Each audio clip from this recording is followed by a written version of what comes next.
I guess we should begin by delving a bit into what it is that we see ourselves doing here. What would you say you do here? Um, do you want to start? And before you start, let me grab something. Would you like a drink? Drink? No. Because I definitely need a drink. 1 second for me. Cold ginger beer. Yeah, right. Because what else is there? So yeah, why don't you go ahead and kick us off? What what would you say is going on here? What are we doing? I think what we're doing here is we're attempting to have a podcast and talk about different social and political and just things of interest, Right? So, I agree. from what I heard, there's seems to be a lack of truth, that circles around, and we should be able to find the truth, tell the people about what's going on, Mm-hmm. without any biases or, just, well, we can't speak for everybody. These are all just opinions, right? Of course. So that's how I see it. How do you see it? Well, thank you for asking. I see it the same way. I have 3 children, and so I've spent the last 17, 18 years gently guiding these kids into the type of men that I've been determined to raise from the beginning.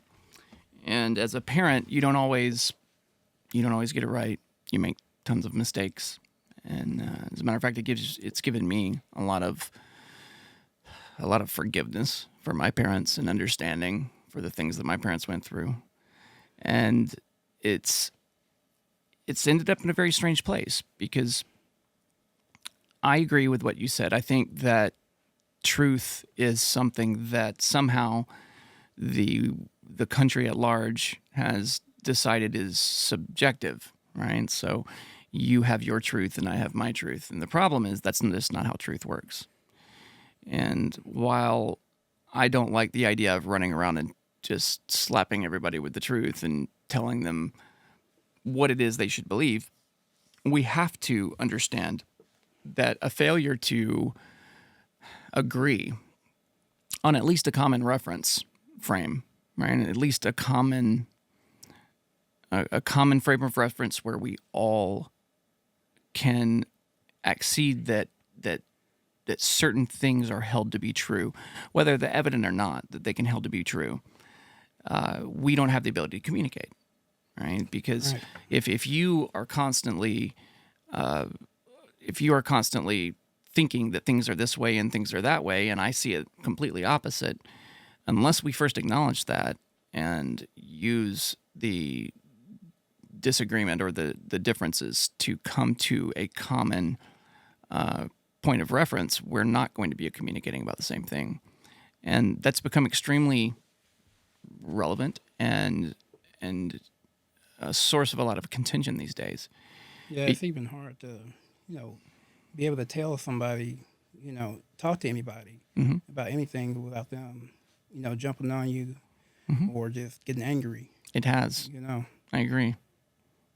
Say more. just we just can't. Sometimes just gotta agree to disagree. Yeah, that's true. We don't have to agree on everything. Everybody has, like I said, we all have our own opinions. Right.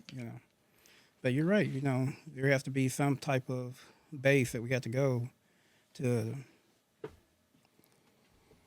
seek out that truth that we know is, relevant and true. Mhm. So I agree. with what you're saying. I agree, and the challenge comes in with certain things. Some things are overt and obvious, right? If I were to come in and just say the sky is green, right? Now, there are a couple of ways we could approach that situation. We could start by saying, "That's interesting. I thought the sky was blue," and you could say, and I say, "No, it's definitely green." We could try to determine whether I have some form of color blindness or something like that, or we could also try to determine if somehow I see the color blue differently or the color green differently, because that's always a question I think we all at some point confront in our lives is, do I see blue like everybody else sees blue, or do I see red like everybody else sees red? The answer is probably yes, because we can all identify red and green and blue. But if I were to come in with something that you obviously know is false, the question of how to deal with it is extremely relevant, because you're right. And on one hand, you can say we can just agree to disagree, and that's all well and good. But the problem comes in if we ever have to make decisions that in which the fact of the sky being blue or green becomes pertinent, right? If that's a relevant aspect of a decision we're trying to make together, we're going to have problems. Right. And so the question sort of it sort of becomes, okay, so how do we deal with things that we definitely disagree with? And I honestly believe that comes down to a point of character, right? What type of person you are says a lot about how you're going to deal with everything, obviously, but specifically and most relevantly, conflict and disagreement. And I mention that specifically because there are so many areas in this day and age that I see that I disagree with. Things that keep coming up, whether it's on the news or the newspaper or through, some form of social media. I've kind of fallen into the bad habit of not really watching news much lately. I think we all have that habit. Right. And it's because they've turned into largely echo chambers, right? And this is actually what motivated me to want to do this in the first place, was the fact that we as a society, particularly in America, but I think it's playing out all across the world, probably just on a bit of a time delay with everyone else. We have shown a proclivity for hearing things that reinforce our worldview. And there are now a series of social media environments, platforms in which people engage, and the algorithms have largely been what's determined what type of information people are fed.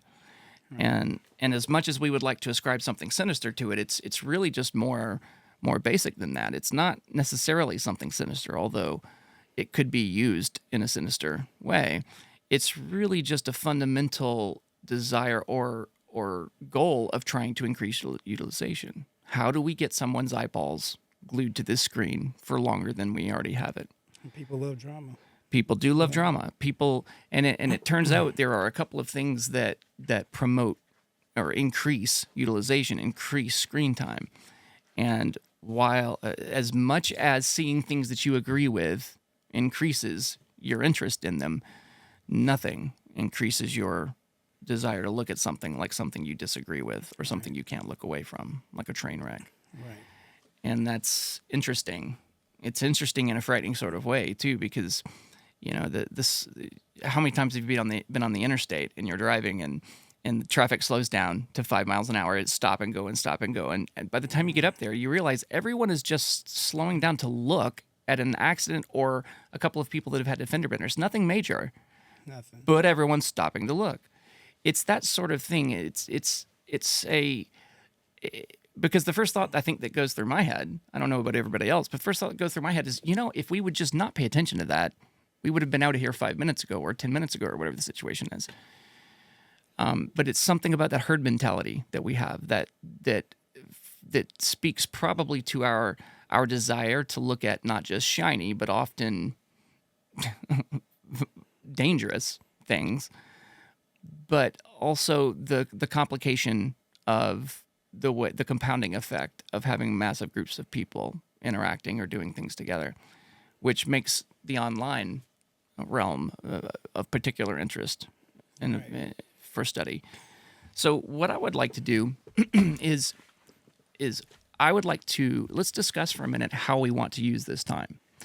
And depending on how we release this, I'm not exactly sure how we're going to yet, but depending on how we release this, we may discuss this again and revisit this, because I want to make sure that as people engage with us in the beginning, they know what it is that we're doing and they know what they are, what they can find or what they're going to be finding, so that they can determine whether they're interested or not.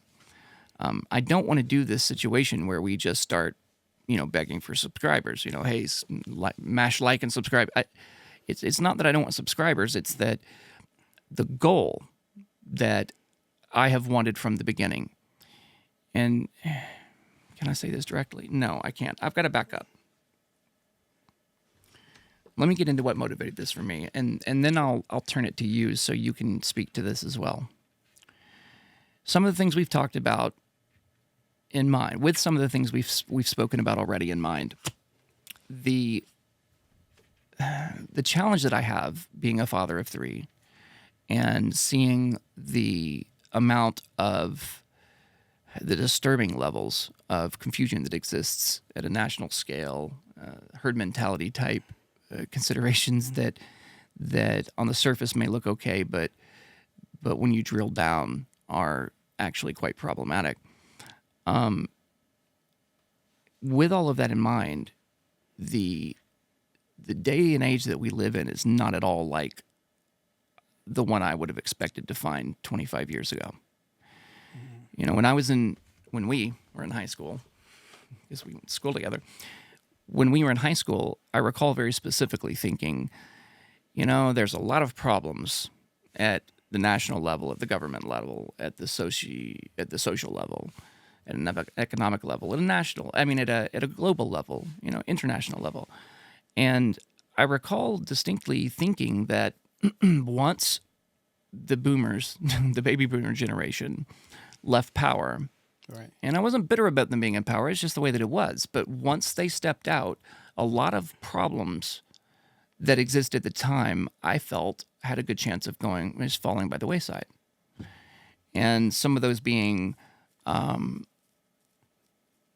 gay rights, that sort of thing, the way that we were dealing with that issue at a national level in the 90s, and another one being racism, being a big one, because it was such an obvious issue at that point.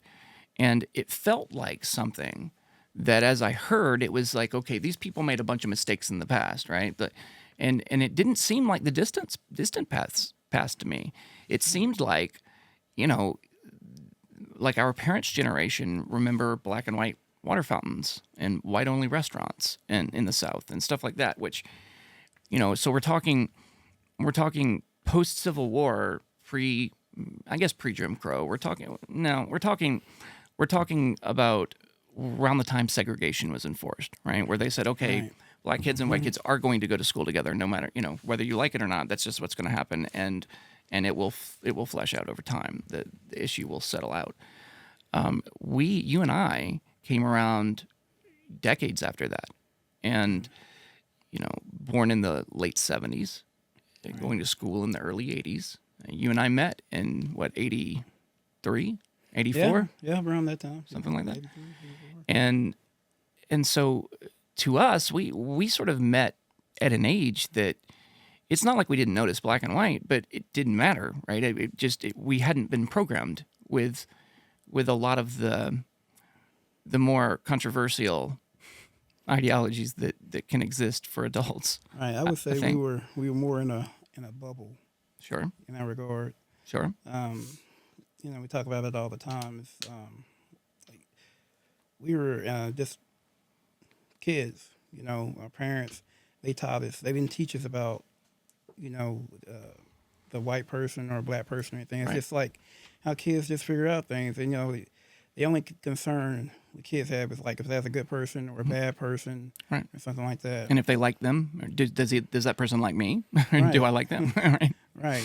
It's not a You know. deep level of analysis, right? It's not.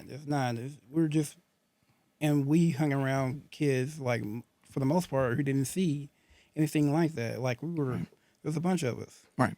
mixed races. We're just out there having fun. Right. Older, we see each other. Right. I guess it's like you say. I guess it's partly like a point of society. They'll start pressuring or putting, the past woes into the future generation. Sure. Making us see. Like how instilling they your see own them. biases and your own grievances and your own challenges Right. into your Right. your offspring, right? Yeah, I didn't see a lot of people or a lot of things, that have to do with race happening. Right. Where Not we grew locally. up. Yeah, Right. and I guess it's not until something happens to you and you're like, well, Right. you realize, Oh, that exists. yeah, That's a thing. that's what's happening. Right. Right. So, Yeah. And keep in mind also, we were at this point that we're talking about. First of all, we met at what, 5? I think yeah, we're about 5 years. I think 5 years yeah. old. And so there weren't cell phones back in those days, right? It was, there wasn't an absence of technology, but Yeah. I mean, I remember very distinctly you guys had a rotary phone hanging on your wall, right? It was the golden age. Right. We had a dial tone, we had the touch tones, but you guys, I always loved using your phone because of the rotary phone. It was, now people would find it way too slow and annoying, but there was something interesting about it. No, this is the way phones used to look. I like the clicks. Right? Yeah. But we would. It was a different time, and I don't want to just lament the bygone era, but we would go outside to play, and we would be gone for 6 hours, right? And we'd have to be home by dinner time, and we might be just wandering around the woods, building a tree fort, or damming up a creek, or chasing whatever poor tortured animal we could find around, and then leaving alone. And we were just giving ourselves something to do, playing outside. Right, socializing with people. Exactly. Face to face. Exactly. And in that, race never was. I don't recall thinking of you as a black person. I just thought of you as a person, right? And it's interesting because a lot of people grow up. Well, no, I don't think a lot of people. I think everybody grows up with the concept of us and them. And this is psychologically proven, in fact, is everybody has some group of people, some collection of other human beings that they categorize in their mind as us, and then the others are them.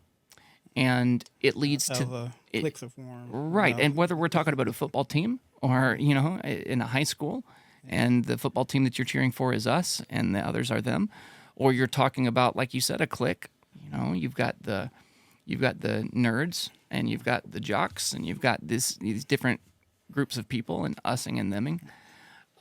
It's very psychological necessary because, as I understand it, we as humans are very social creatures. So we have a proclivity for not just seeking out, but reinforcing, strengthening, reinforcing, and building new bonds with other humans. Right. And I think there's actually a lot there because you and our group of friends, mixed as they were always my us. And so my us always included different races of people. And so as I got older, it never occurred to me, not that that didn't happen for everybody. Obviously, I knew that didn't happen for everybody, but it just never struck me as that big of a deal until I left, I guess, high school and home. When I left high school, of course, I joined the Navy. You stayed home, but you went to college, but I joined the Navy and ended up traveling a lot with that. And as I did, I ran into other groups of people, other races, other nationalities, and for the first time, I saw people that were very race-oriented, and it's not even that they were necessarily being bigoted or being, that they were discriminatory. It was just that there was very clearly a line. What comes to mind is like running into Puerto Ricans in the Navy. Puerto Ricans are a very proud group of people, and they're very proud of where they come from. Right. And they're and that's awesome. But Mix them up. it's different. It's different from a group coming from Nashville, Tennessee, where we lived in a city and there were just groups of all sorts of people. In fact, in our high school, I was the minority. You were part of the majority, and I mean in the school itself. And so it was interesting to get around people that had come. And the reason I mentioned Puerto Rico specifically is because it's a small group of people, right? There's not millions and millions and millions of Puerto Ricans. I don't know how many there are, but it's much lower than I think than the state of Tennessee even. And so that they come to the states and they have a lot of pride in where they come from. There's a lot of elements of their culture that are baked into their lives. Whether you're talking about the food or the people that they're very proud of, and so I encountered that. Another group that I think of would be Jamaicans, right? They were Jamaicans. right. They're very proud of where they came from, and granted, I didn't meet a lot of Jamaicans in the Navy, but I did meet some, and so for the first time, I got an idea of there really being. No, let me say that differently. Growing up, I was very aware that we were in a bubble, right? We were certainly in a bubble. And I just didn't know the extent to which we were in a bubble, and I didn't know the boundaries, so I didn't understand exactly what that bubble entailed and like what sort of naiveties were baked into us being in the bubble. Joining the Navy and getting out really played a big role in that. Because not just because of the travel, but because of encountering so many different multinational people. But then, as I got out, as I started making other friends that weren't from where we were from, particularly, and I think this was a big part of my journey, particularly black friends. I came to understand that there was a level of discrimination that existed that theretofore I had not been aware of. And it's just because you and we just didn't encounter a lot of it. I mean, we encountered racism. We would see somebody yelling, epithets or something in high school, stuff that would result in fights and hospital visits and all sorts of not goodness, and you and I would just turn around and walk away from it, right? We didn't want anything to do with it. I think we had like a little bit of a naivete, with how we viewed everybody, because we were walking up, pretty much friends with anybody, who wanted to be our friend. Yep. Like some of the fights that you were talking about, I think one of the biggest fighters in the school, became our friend, Mm-hmm. and Yep. we started hanging out. Yep. Yeah. Yeah. I don't think most people would have, accepted that person, the way they were. Mm-hmm. Well, yeah, and that kind of gets into part of the problem with people. But yeah, I think you're right. He and as we've grown, he's remained close, and it was interesting. But yeah, as a matter of fact, because I had a lot of mouth on me, and I would definitely walk myself into situations I shouldn't be in the middle of. I didn't like injustice. And so if someone started doing something that was not right, I would definitely say something about it, regardless of the consequences.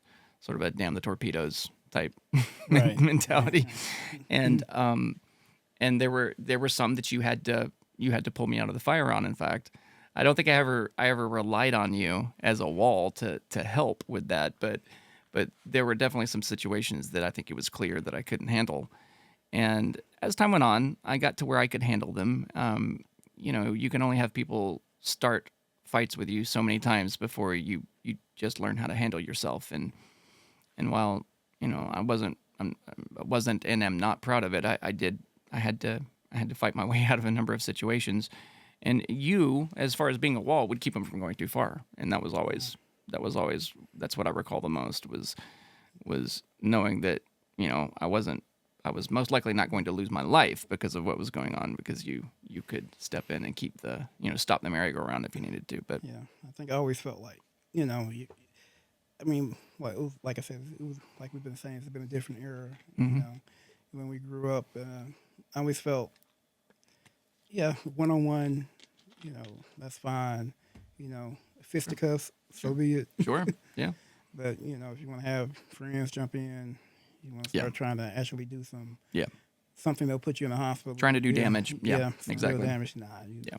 It's one thing for kids to fight. It's another thing for them to try to relieve you of your teeth. That's a very different situation. very different situation. Our friend came into it, and he was a force to be reckoned with, right? He was. I don't think he came from a time when, or came from a place where he had large group of friends, kind of like we had a small, tight knit group of friends. But and when he came over, it was very.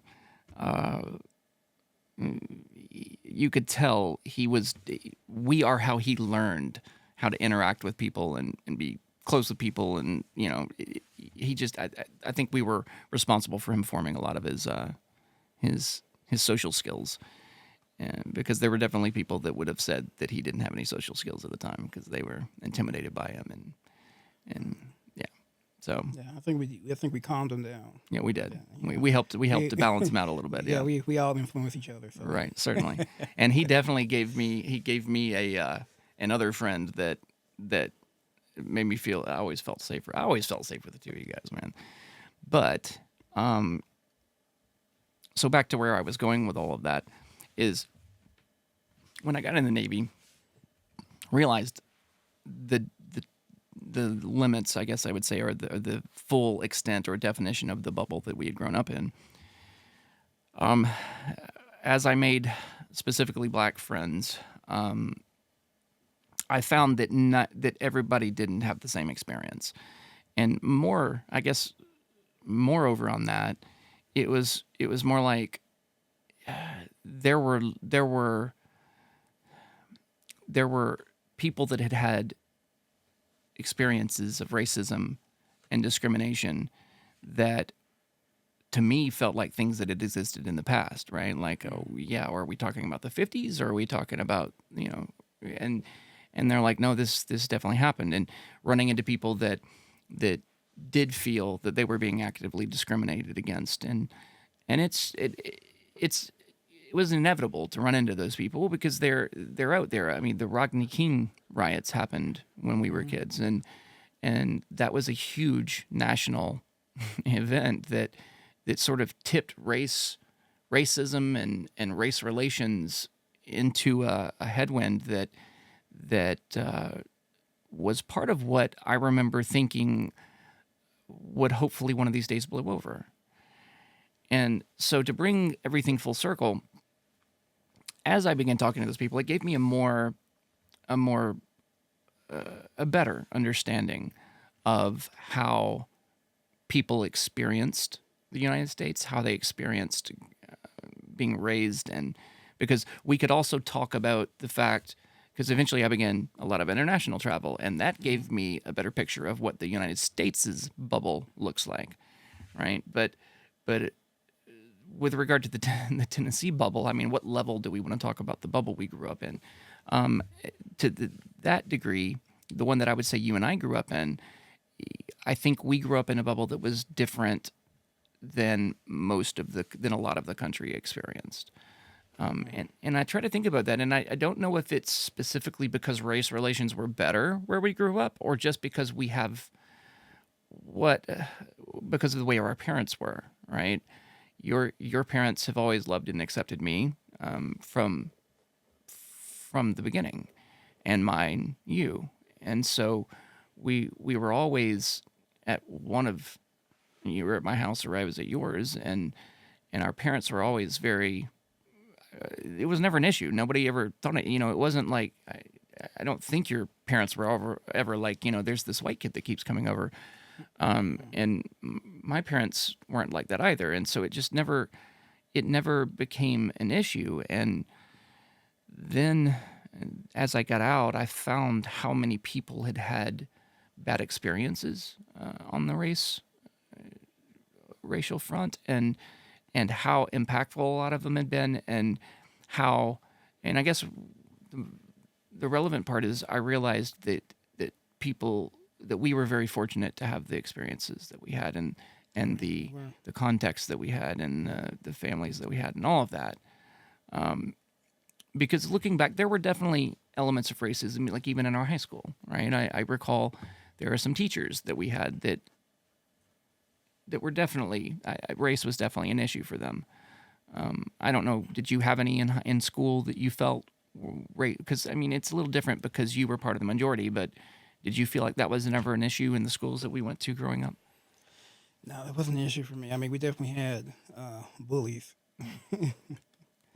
But, Sure. yeah, race didn't fall in that part. It was just something, bullies do to make themselves feel good. Sure. Power. Yeah. Yeah, just trying to exert power. Yeah. But as far as like the teachers and things like that, I never had teachers that were like that. Yeah. Yeah, and I did. I had a couple of situations where I didn't realize it at the time. I didn't realize that that's what was going on at the time. I was just too naive. I would not have thought of it like that. And it wasn't until I got older and saw some similar situations play out and looked back at it and thought, okay, that is almost certainly what was going on, that it occurred to me that was probably a big factor.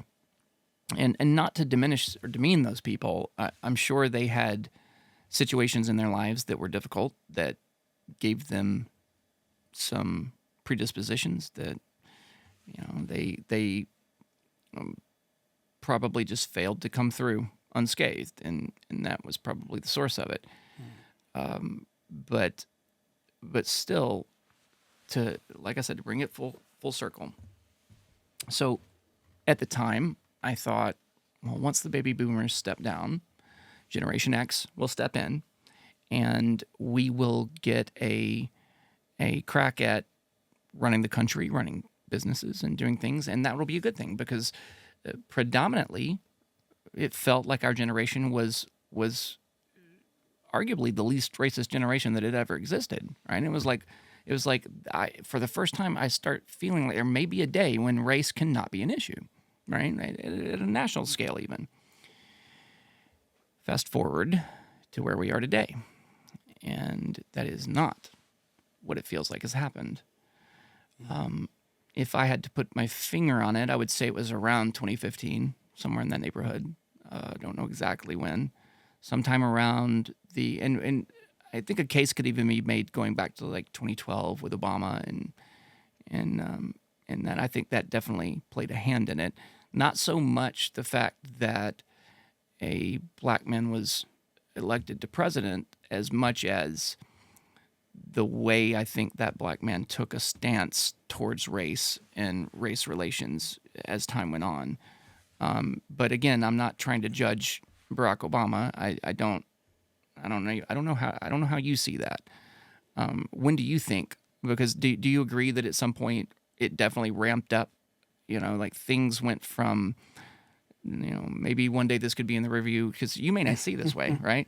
To okay, it's now a big issue and things are, arguably worse, right? Like, yeah, I would say that I think during that time, that's when the country was really showing its colors. We see a black man being elected as a president. There was a lot of hate out there. Was there? Yeah, there really was. You mean you think it was specifically because of that? Specifically because of that? I don't know if it was. Well, do you think that was even if maybe an instigating factor? You think it was because people resented the fact that a black man was president? Yeah, I think that, and I think the media played a part in that too. I mean, at certain points, it's hard to say that people, just for an experience that I had, when people were needing health care and everything, and you're at a rally, and you're trying to, get people to come and get health care when you don't have health care, you can't afford it. And I'm there, and there's, people have, going about their business, they have their signs, they of course you have the Tea Party back then, but Occupy Wall Street and all that. But it was just one moment where the rally was over with. I'm sitting there hanging out with my cousin. Where was this, out of curiosity? This is Centennial Park. National, okay. Yeah. And, and this woman, she was a server. She was still wearing her server's uniform. She, was still had food covered her shirts and everything. She was dirty. Yeah, and she didn't, she looked like she didn't have, a lot, And she was dead set that free health care was wrong. Like she didn't need it. And she couldn't wait to just tell us how she felt about healthcare. And I was like, this is exactly for you. Yeah. Yeah, you look like you might need healthcare. Right. You can't afford it. Right. So we want to create a situation for you so you can actually, afford it. Right. And to me back then, if everything was set up how he wanted it to He be, being the president, Obama. yeah, Okay. Obama. Yeah. If he So we're want- talking about Obamacare yeah, and the yeah, Affordable Health Care Act. right. Yeah. That you're looking at something like what veterans have today. When they go to the VA, Sure. that's something he wanted for everybody. Some form of universal health care, right? Right. Yeah. Right. On that level. Yeah. And so they're getting watered down. But that kind of changed my view on a lot of things. Just like people, even you have the best intentions, you want to do the best for them, but there's always going to be people who are going to fight against you or fight against that. And I just thought that was just an unusual situation to be in. Yeah. I remember that because I remember specifically, I was one of the nerds that actually read that proposal. I forget what it was. It was, I don't remember. I'm not even going to guess. But I remember reading, it was like 800 and something pages. And I read it because I remember thinking of how important it was that here was an historic piece of legislation that was going to fundamentally change the way that everyone interacted with one of the most expensive spaces in the American life. And Important. it was very important. And I remember I was stoked. I was amazed that Obama had actually gotten it put together and put it forth. And as soon as he did, the attacks began, right? It was an onslaught. And everyone began finding anything they could in the text to pick it apart and demonize it. And I don't know if you recall, but they discussed things like death panels and saying that doctors would have the right to decide that you would be killed. It was craziness. Yeah. And then linking it to like Nazi German, it was insanity. Yeah, like the doctor just gonna come in with syringe and just like You need too much. It's time for you to die. Yeah. Go tell your family goodbye. Right? You want to make a last call. Right. It was really like that. That's what people were saying, and that's how they were acting. And of course, it didn't say that. It didn't. It was a section that was specifically talking about end of life care, and in situations where there were not people available to act as act on your behalf, or as someone that could speak for you, but it just got twisted, and as a result, look at what happened. Right? And this is a big nutshell. This is a big summarization, but essentially, he put it forward. The Republican side just attacked it and ended up gutting it, taking all of the things that mattered out of it. Because Obama's initial desire, from what I understood, was, look, the insurance companies have been profiteering off of American illness and sickness for generations.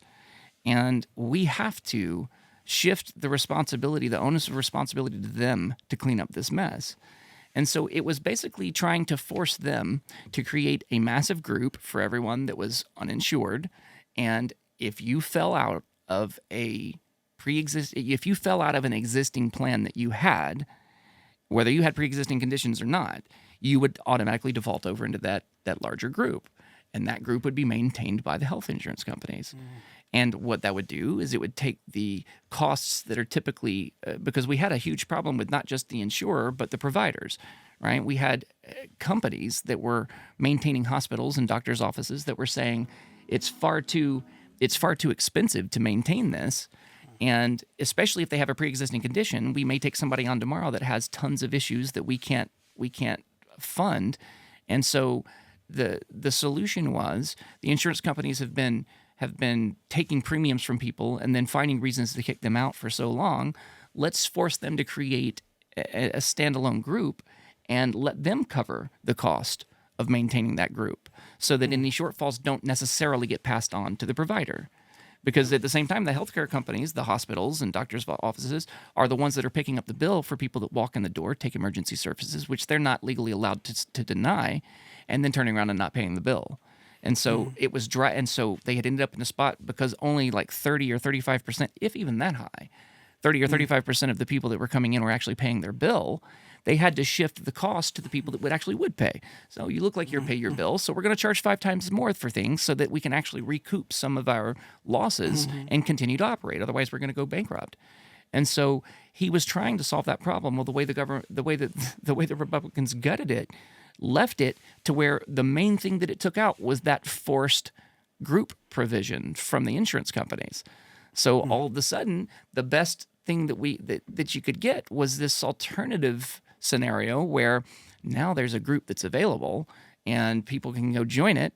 The insurance companies aren't paying for it anymore. Now let's let the American people pay for it. So all that we've done is essentially say that health insurance providers can't deny people from joining this group, and then let's mandate it. Let's make it forcibly mandated. So you have to have it, or we're going to introduce a tax penalty or something. Something like that. And that's ultimately what ended up happening. It was a watered down version of a great idea that ended up not being great and had to be turned around and walked back over the following years and left us in the situation where we were arguably worse than when we began. Because part of the whole thing, part of the whole process was it eliminated all the Cadillac plans.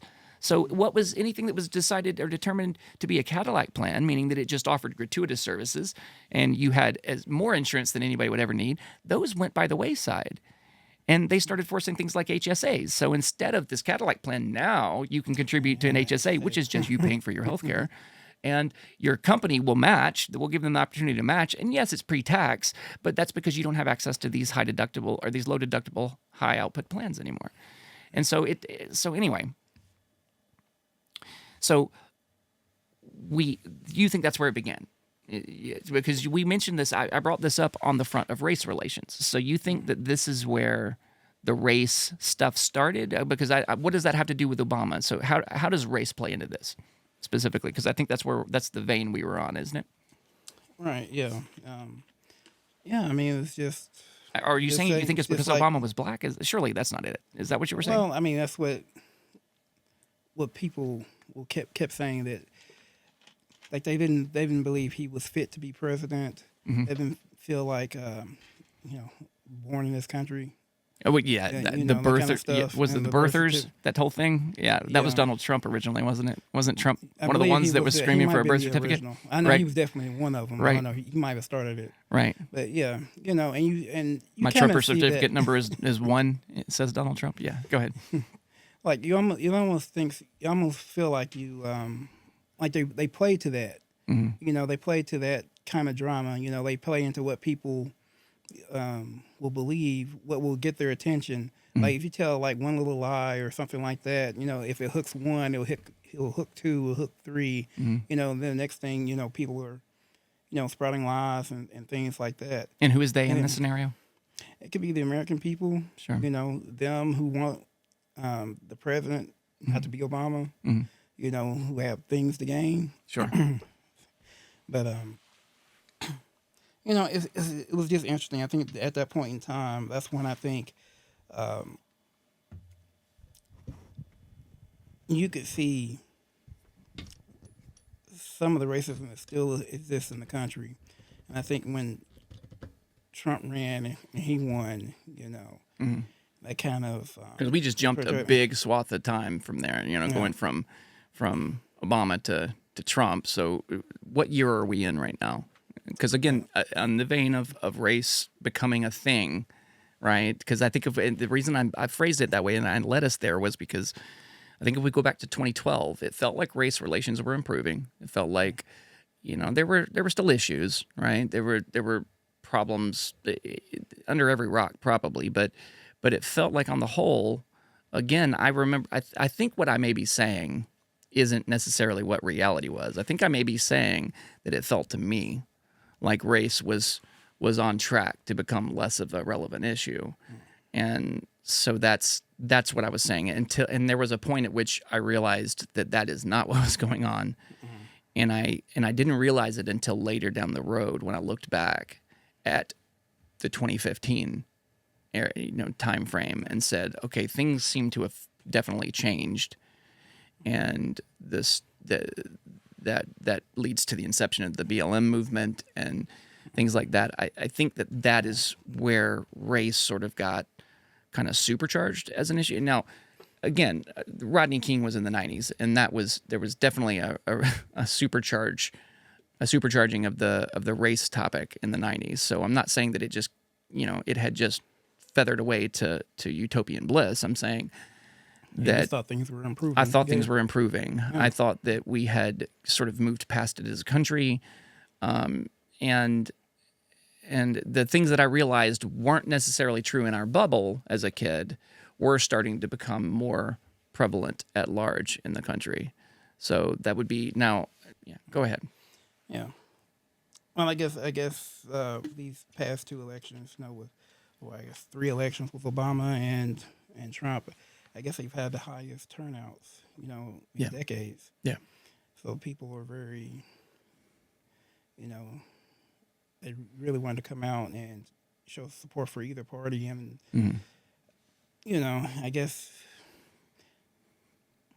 I really don't have a clear answer. What was everybody's motivation? Sure, of course not. But you do see a lot of other groups come up, and especially supporting Trump. Yeah. I don't know, you might correct me if I'm wrong, but I think the KKK was on board. With Trump? Yeah, with Trump.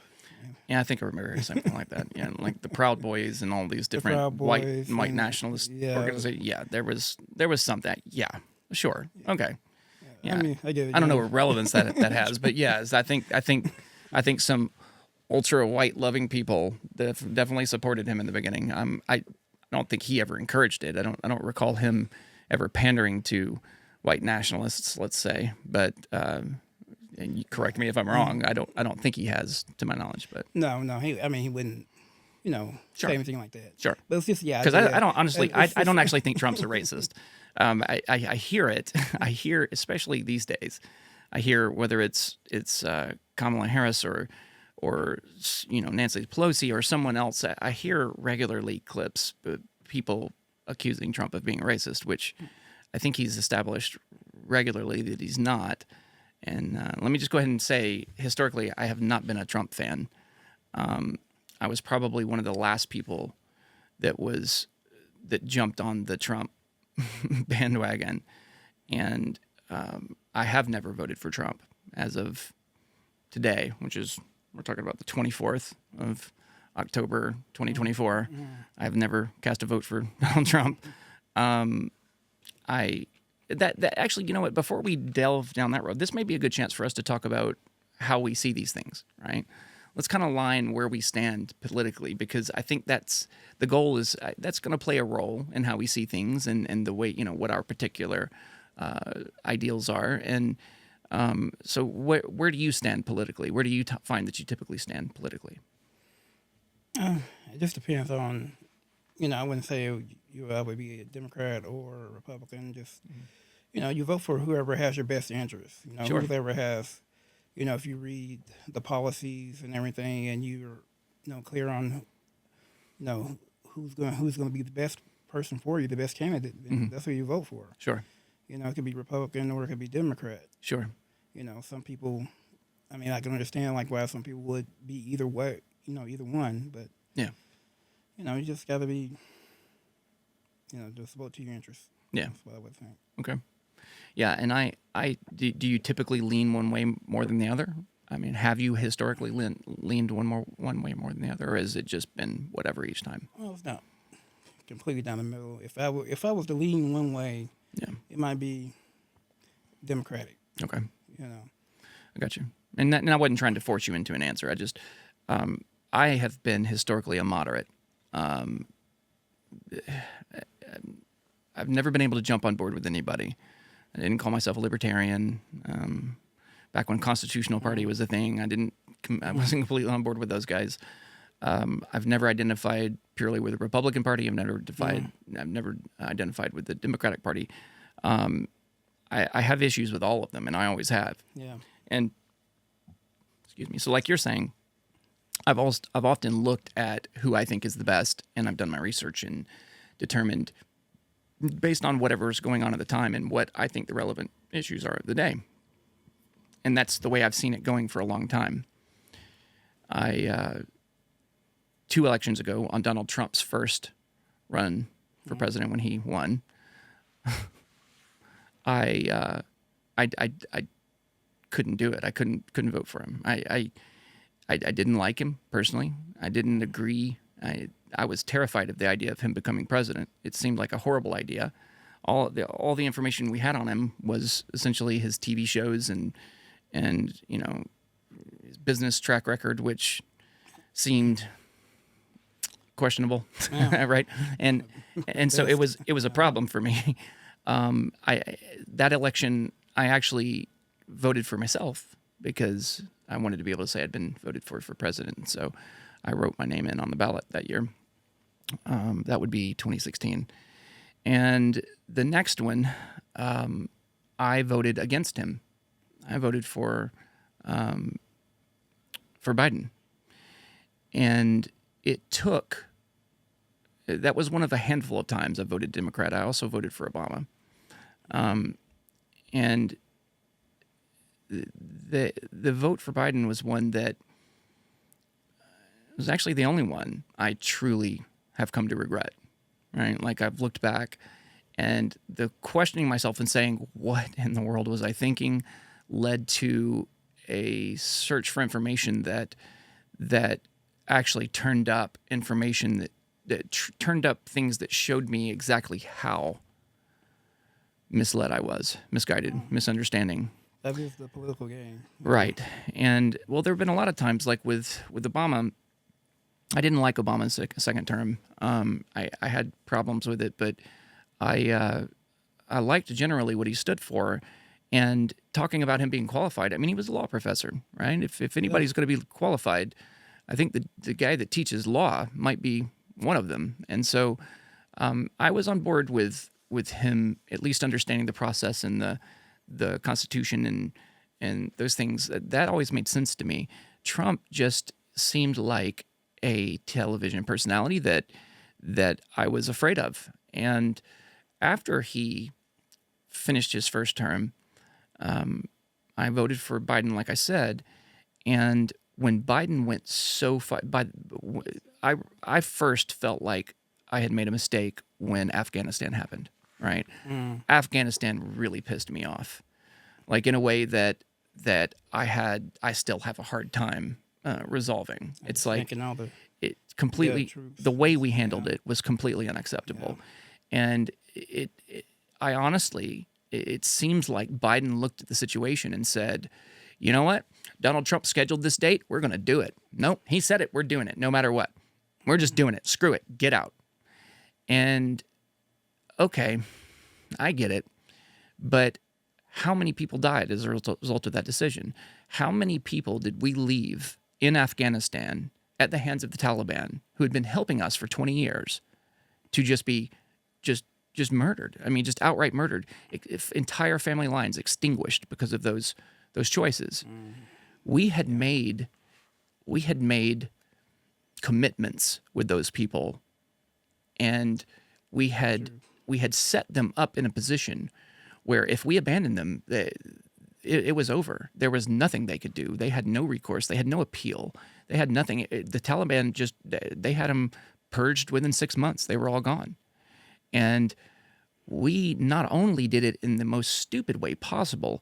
I mean, it was like it's too expensive even to gas the equipment up and fly the choppers out and fly the jets out and we left how many rounds of ammunition and grenades and missiles and tanks, and we left them because it was determined it would be because it couldn't be facilitated in the timeline with us having that quick exit strategy. And I knew the mistake had been made when I saw people falling out of the wheel wells of 747s as they took off because they were so afraid to stay that they were hiding on top of the tires as these planes took off. It's mortifying to watch. It's truly embarrassing at a national level.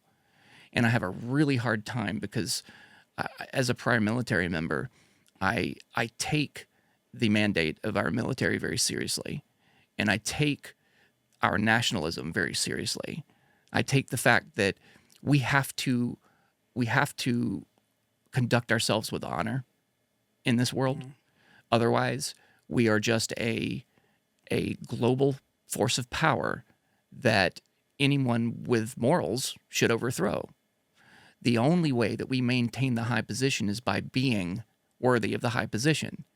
And every chance we let that high position slip and decide we're just not going to follow it is just fuel on the fire for justification for us losing the power that we have. All right. You got to be able to take responsibility. Yes. And if we can't do it with people that have sat there and translated for us and helped us navigate the country for 20 years, all of their family works for us, and everybody knows it, including the Taliban.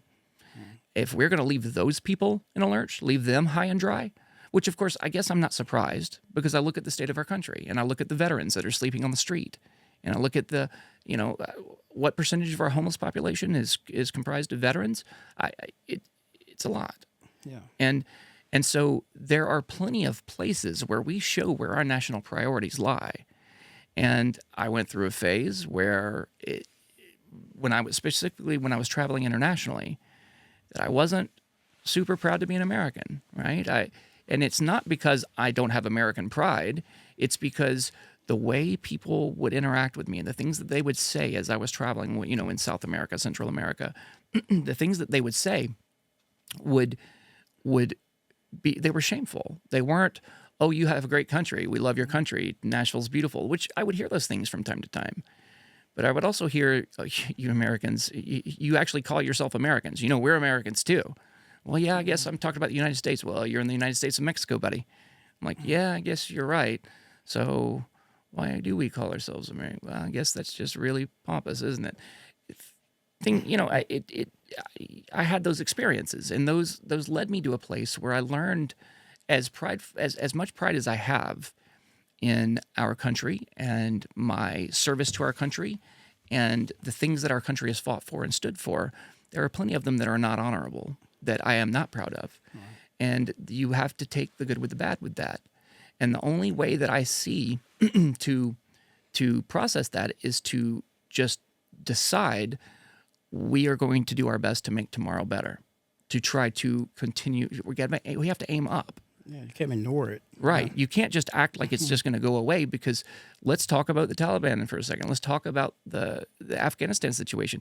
How many of those people are sitting over there right now, saw all of their neighbors executed, parts of their family executed, and they know that the reason is because Americans used them for 20 years, left them in a lurch, and you want to talk about forming enemies. Some of those kids are 3 and 4 years old, and the Taliban scooped them up. They hate us, and validly or not, let's not get into that. Let's say that I understand the reasoning, right? And I'm not sympathizing with people that hate America. I'm saying that you can't kill someone. It's the whole issue with Saddam Hussein and the Iraqi War. Yeah. Right. We had Same equipped mistakes. him and trained them, Yeah. and it's things like that where we go, we have to conduct ourselves. And honestly, let's not stray too far from the point. So that was the beginning, was Afghanistan, when I realized that I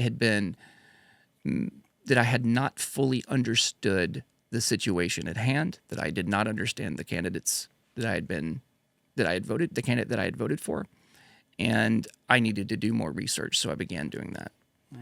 What I found shocked me. I found that most of what I knew about Donald Trump was completely wrong, that I had not accurately understood what he did when he was in office, that I did not understand what he had safeguarded and what he had actually done to protect the country. What I had heard and what I had believed and what I thought I knew was all based on messaging that it looks like the Democratic Party wanted me to hear and wanted me to believe. And I had formed my opinion based on almost completely on propaganda. Yeah, you can't trust that Facebook news or TikTok or right. And so and when I realized that, and I started looking into the actual facts, I realized that that I had been sorely mistaken, and the way that I felt about Donald Trump personally, and this is strange, still strange to say, because it's strange to say if I don't agree with the guy personally, it shouldn't be everything. If he executes on a policy level and at a national level and at a legal level, if he does the things that we need the president to do, then any range of personal defects can be overlooked. It's not what I'm trying to say. What I am trying to say is that even though he is not personally the type of man that I feel I would want my children to grow up and become, I do feel that he was a good commander-in-chief the 4 years that he was in. And I have found that I do like the way that his policies impacted the country. And the Biden-Harris campaign has not just scared. I mean, like I said, it began with Afghanistan, but it quickly progressed into the was it tax rebates where they were sending checks out. Remember, they were that was the first stimulus. Thank you. It very quickly devolved into this spend mentality, and turned into all sorts of new programs and all sorts of new provisions and all sorts of new ways to spend the taxpayer money. And the problem is that we are still, as we have been for decades, still in a deficit spending situation. We still have a national debt that's in excess of $34 trillion right now. And this is not a time that we need to be figuring out new and creative ways to spend additional taxpayer funds. And so I guess I kind of went off on a rant. On a tangent. Yeah, so I typically am very moderate. I tend to be, I've most of my life described myself as a social liberal and a fiscal conservative, right? I'm very conservative when it comes to the tenets of the historic tenets of the Republican Party. Things like I want a smaller government. I want less government intervention. I want less government oversight. Less government involved in my day-to-day. I want no hands on the market. I want a free market, right? I don't want the government stepping in and trying to tip the scales. I don't think that's ever worked. I want the size of the federal government smaller. I want the federal government to stop making decisions I do not believe the federal government has any right to make, right? That I think are unconstitutional. I don't like that. And so I tend to fall, and because those things typically outweigh the social issues, let's talk about whether we're talking about gay rights or LGBTQIA++ rights, whatever we're talking about, because the fiscal issues tend to be so foundational, meaning if we don't have a solid economy and our dollar isn't worth anything, we are not going to be sitting around debating over which restrooms people get to use, right? That's not going to be the issue at hand. The issue at hand is going to be how we resolve the fact that our country is going bankrupt and our supply chain disruption is keeping milk off the shelf in the grocery stores, right? So it's sort of a cart and horse situation. Okay, I may have social aspects that I want to be able to us to promote in a liberal manner, but if we don't get a check on the foundational stuff, those aren't going to matter at all. So it very quickly becomes that just can't be important right now analysis. So that's my position. Is I've always been, so I typically have fallen more on the right for that reason. Yeah, go ahead. Yeah, just better spending. That's what we want. That's what you want. Yeah. Yeah, you can't spend money on everything. We should focus more on infrastructure, outside of, sending aid to everybody, who calls for it. When we got people who need aid right here. Right. Oh yeah. Things. I agree 100%. I don't know how we justify sending hundreds of billions of dollars across the world when we have, like I said earlier, veterans and the homeless U.S. citizens. Right. The homeless. Yeah. People without jobs, people who have jobs but still can't afford, Yeah. to keep their house, and they're working 2 jobs, Yeah. spouse working 2 jobs. Yep. You can't afford everything, I agree. Okay, let's pause for a second because I think we need to do some maintenance. So here, 1 second for me. Pause. Okay. So yeah, that's kind of a taste. That's a little bit about who we are, where we're coming from, and I'm looking forward to using this to sort of explore some of those different topics. I want to talk about different things. Mm-hmm. I want to get more into where we think we are today and where we want to go and how we think we get there, because the biggest motivator for all of this for me was the realization that if we as a country, don't find a way to talk with the people that we disagree with, then we leave people with differing opinions with no recourse but to fight, assume, and lash out. And those are the people. Right. People who feel like they're not heard. Right. That's Marginalized. The only recourse is the lash out. That's right. That's the only way they're going to get anybody's attention. That's right. And the problem of people being marginalized has never been solved by marginalizing other people, right? Mm-hmm. You don't fix a marginalization problem with marginalization. So I am looking forward to finding time or finding ways for us to cut a path through some of this discourse, right? I want us to be able to talk through some of these issues. I think that right now more than ever we need thought leaders. Not that you and I are going to be thought leaders, but hopefully we will interview some and talk with some, Right. Invite some in to discuss some of these topics with us, because I think that you and I provide sort of not the opposite sides of the coin. I actually think we're like opposite sides of the same side of the coin, or opposite halves of the same side of the coin, right?